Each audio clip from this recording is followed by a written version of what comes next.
And our headliner, former White House Press Secretary Sean Spicer, now senior advisor to America First Action. His new book is called The Briefing: Politics, the Press, and the President. Sean, how you doing? Good morning, and picked a pretty good news day. Good morning. Wow, never quiet around here. How was your relationship with Omarosa? It was fine, I guess. I didn't really interact with her that much. She came and she'd sit in meetings from time to time, and it wasn't like we were close by any means. Here are the tweets from the president 34 minutes ago. Wacky Omarosa got fired 3 times in The Apprentice. Now got fired for the last time. She never made it, never will. She begged me for a job. Tears in her eyes. I said, okay. People in the White House hated her. She was vicious but not smart. I would rarely see her but heard really bad things.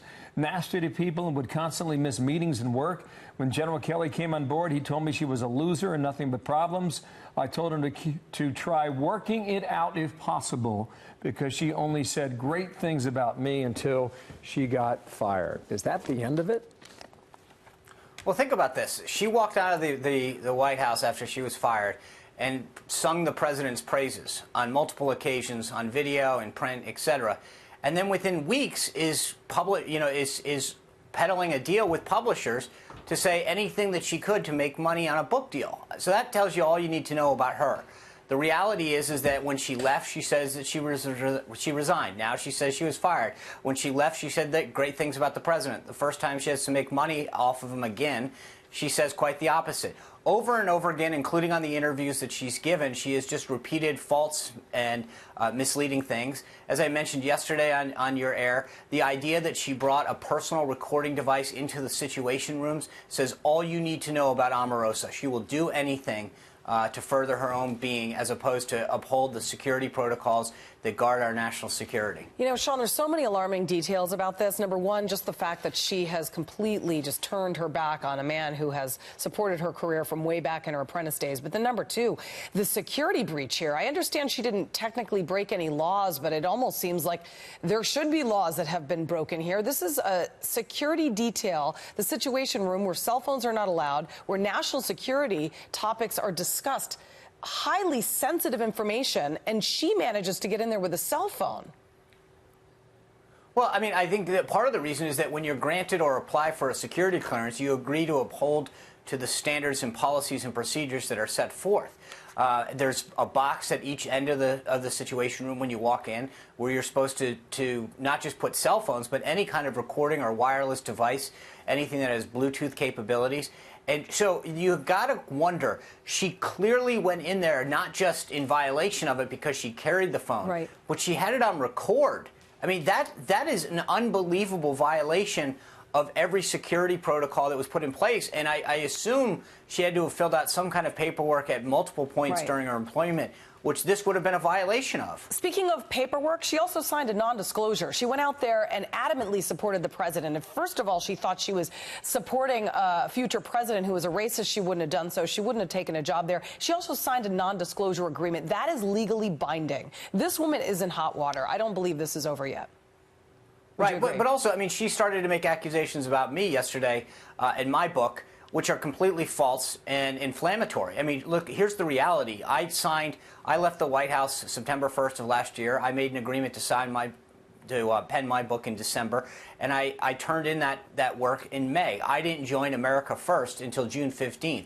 She claims that I was paid hush money. If so, she should provide evidence, because I'd love to know where that money went.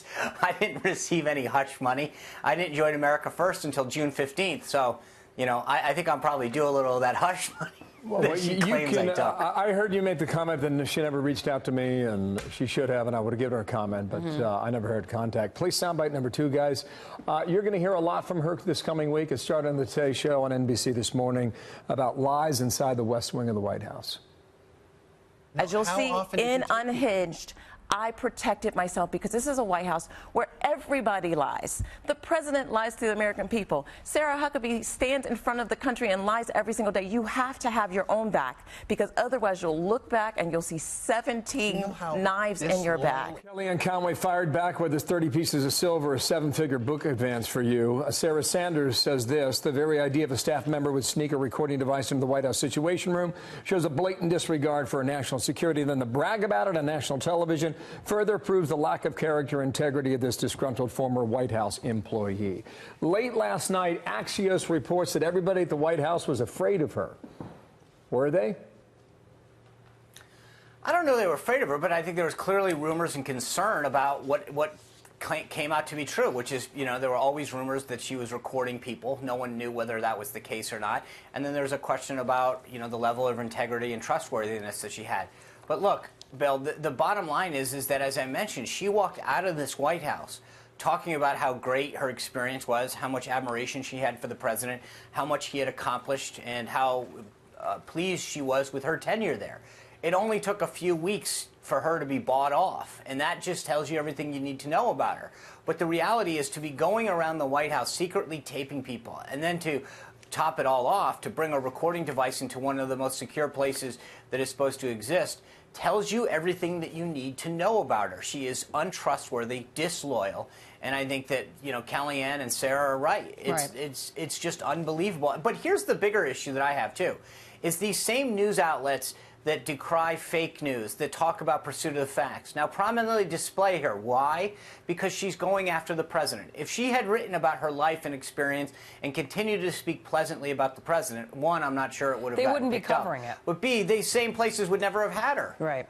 All right, I want to move on to a more pressing topic here, and this is Rudy Giuliani. He has essentially come out and said that the president would sit down with Robert Mueller. This debate has been going on since you were in the White House and continues. So now he's saying if it's after September 1st, he's not going to do it because of the midterms. He's also laid some groundwork out, essentially saying, look, if he does it, they'll talk about collusion with Russia in the 2016 election. They won't talk obstruction of justice. I want you to play soundbite 7 from Rudy Giuliani talking about how he wants an investigation of the Mueller investigation. Listen to this.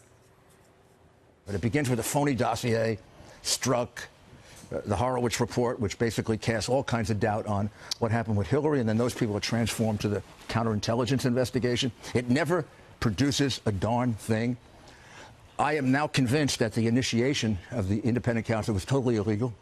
There's no crime that's alleged. We haven't seen any proof of a crime yet. Where is this going? That's a great question, right? So you mentioned it's been going on since I was there. The question is, at what point this cloud that's hanging over the president's agenda is troubling, because for 18 months we've been hearing about this, and yet there's not been a single leak, a shred that there was any kind of collusion or evidence of the sort. And I think it's about time that it either gets wrapped up or he puts his cards on the table, because the president trying to focus on getting results for the American people. And having this hang over them is not helpful. It's a waste of time. And I think that as soon as it can get wrapped up, the better. So I trust that the president's getting the counsel he deserves to figure out how to put a conclusion to this. What do you think about that September 1 deadline that was thrown out over the weekend? Have that deadline. If not, the midterms intercede here, and we're off for another several months, Sean. Right. I think, look, the mayor's doing his job and making sure that this cloud doesn't continue to hang over the president as we head into these crucial midterm elections. So I'll let him decide what the terms are of when they'll talk and how long and about what. But he's right from the standpoint of that we cannot head into another midterm with this kind of hanging over. It's been going on for a long time. And it's about time that the cards got laid on the table. Hope you come back, Sean. Good luck with the book, and thanks for being our headliner today. Sean Thanks, Spicer, guys. don't be a stranger. Thank you.